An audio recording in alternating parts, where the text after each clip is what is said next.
Good afternoon, and welcome back for yet another chapter in Travels into Several Remote Nations of the World by Lemuel Gulliver, as written by Jonathan Swift. This is the fourth chapter of the second volume, being principally about Brobdingnag, in which the country described, a proposal for correcting modern maps, the king's palace, and some accounts of the metropolis, the author's way of traveling, and the chief temple described. I now intend to give the reader a short description of this country as far as I have travelled in it, which is not above 2,000 miles around Lormungrud, the metropolis. For the queen, whom I always attended, never went farther when she accompanied the king in his progresses, and there stayed till his majesty returned from viewing his frontiers. The whole extent of this prince's dominions reaches about 6,000 miles in length, and from 3 to 5 in breadth, whence I cannot but conclude that our geographers of Europe are in a great error by supposing nothing but sea between Japan and California.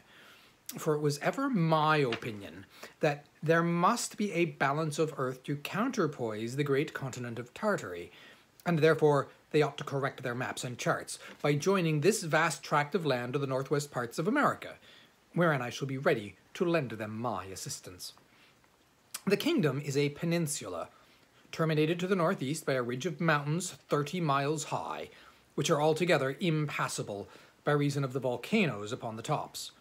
Neither do the most learned know what sort of mortals inhabit beyond those mountains, or whether they be inhabited at all. On the 3 other sides it is bounded by the ocean, and there is not one seaport in the whole kingdom, and the parts of the coasts into which the rivers issue are so full of pointed rocks, and the sea generally so rough, that there is no venturing with the smallest of their boats, so that these people are wholly excluded from any commerce with the rest of the world. But the large rivers are full of vessels, and abound with excellent fish, for they seldom get any from the sea, because the sea fish are of the same size with those in Europe, and consequently not worth catching. Whereby it is manifest that nature, in the production of plants and animals of so extraordinary a bulk, is wholly confined to this continent, of which I leave the reasons to be determined by philosophers. However, now and then they take a whale that happens to be dashed against the rocks, which the common people feed on heartily. These whales I have known so large that a man could hardly carry one upon his shoulders, and sometimes for curiosity they are brought in hampers to Lormungrud. I saw one of them in a dish at the king's table, which passed for a rarity, but I did not observe he was fond of it, for I think indeed the bigness disgusted him, although I have seen one somewhat larger in Greenland. The country is well inhabited, for it contains 51 cities, near 100 walled towns, and a great number of villages. To satisfy my curious reader, it may be sufficient to describe Lormungrud. The city stands on almost 2 equal parts, one each side of the river that passes through it. It contains above 80,000 houses and about 600,000 inhabitants. It is in length 3 glumglungs, which make about 54 English miles, and 2½ of them in breadth, as I measured it myself in the royal map made by the king's order, which was laid on the ground on purpose for me and extended 100 feet. I paced the diameter and circumference several times barefoot, and computing by the scale, measured it pretty exactly. The king's palace is no regular edifice, but a heap of buildings, about 7 miles round. The chief rooms are generally 240 feet high, and broad and long in proportion.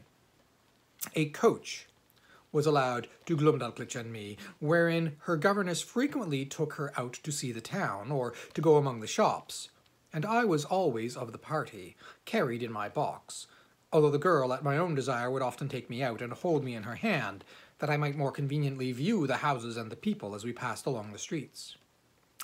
I reckoned our coach to be about a square of Westminster Hall, but not altogether so high. However, I cannot be very exact.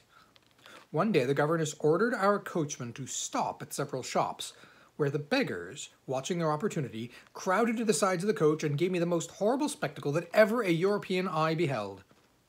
And there was a woman with a canker on her breast, swelled to a monstrous size, full of holes, in 2 or 3 of which I could have easily crapped and covered my whole body. There was a fellow with a wen in his neck larger than 5 wool packs, and another with a couple of wooden legs, each of them about 20 feet high. But the most hateful sight of all was the lice crawling on their clothes.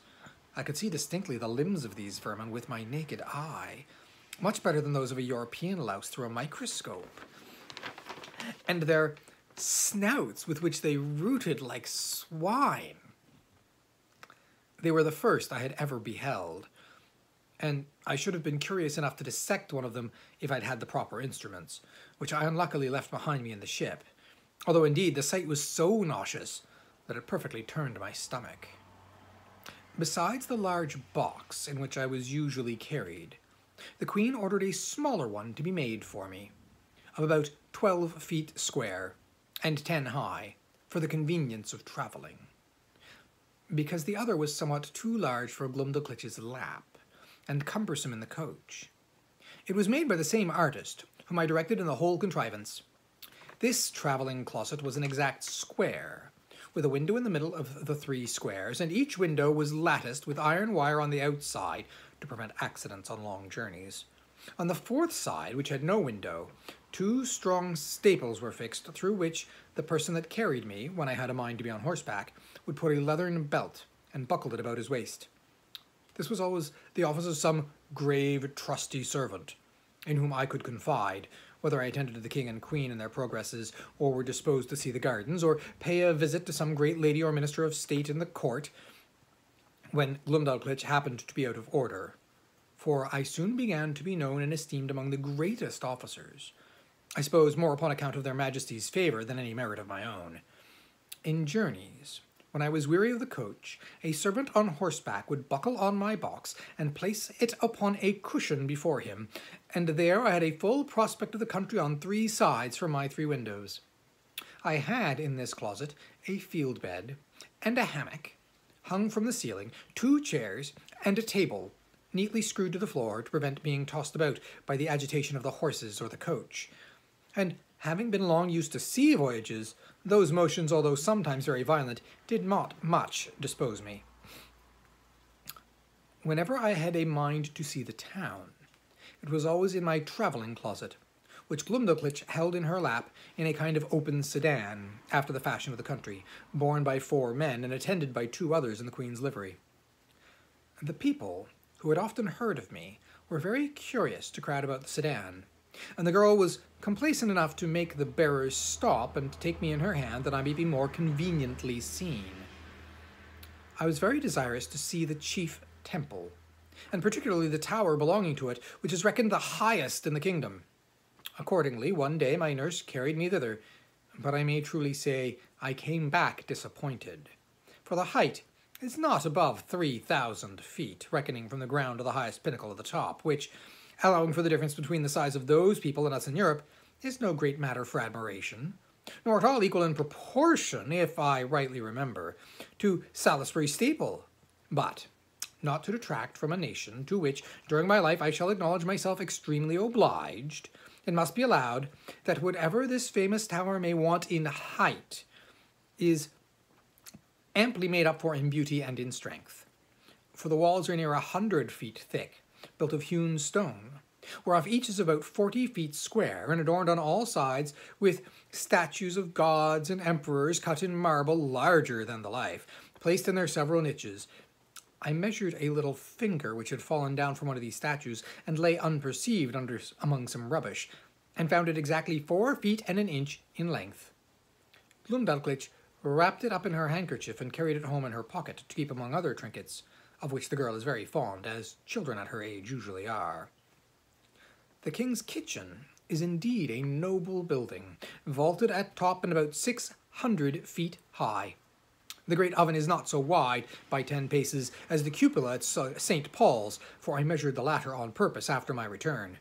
But if I should describe the kitchen grate, The prodigious pots and kettles, the joints of meat turning on the spits, with many other particulars, perhaps I should be hardly believed. At least the severe critic would be apt to think I enlarged a little, as travellers are often suspected to.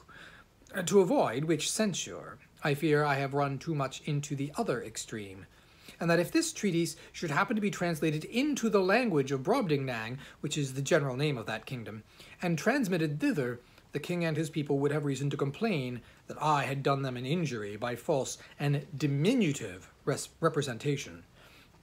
His Majesty several keeps above 600 horses in his stables.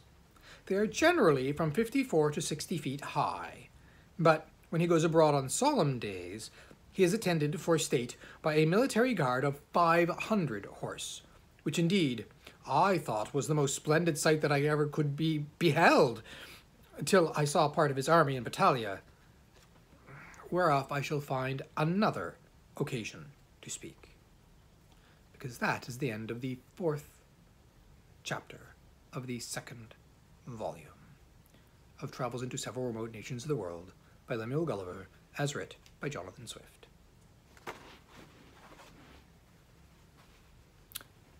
Let's see if it stopped raining.